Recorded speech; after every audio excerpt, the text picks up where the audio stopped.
Ang sarap sa pakiramdam na yung anak mo kapag inuutusan mo sa mga simpleng gawaing bahay, yung ganyang simpleng paghuhugas ng mga pinggan.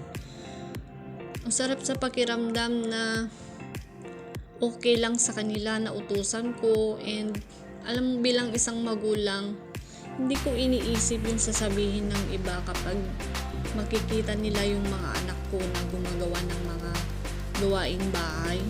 Alam mo kung bakit? Hindi ako mahihiya, bagkus magiging proud pa ako.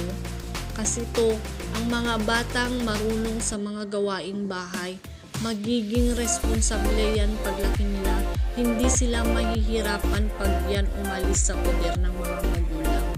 Sige, itry mo tignan, o kaya kung may kilala kayong mga binaby na mga bata na lumaki na, at yung mga simpleng gawaing bahay kapag kasama pa nila yung mga magulang nila hahayaan pa lamang nila yung mga magulang na sila pa ang maghuhugas, magwawalis, maglalaba, diba?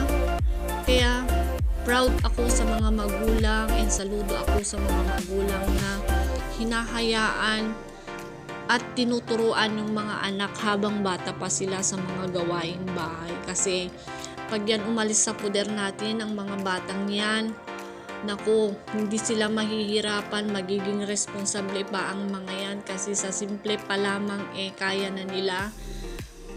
Kapag nahirapan yan, sasabihin nila sa sarili nila, kaya ko to.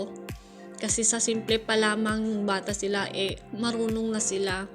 Kaya hindi kawawa ang mga batang gumagawa ng mga gawaing bahay.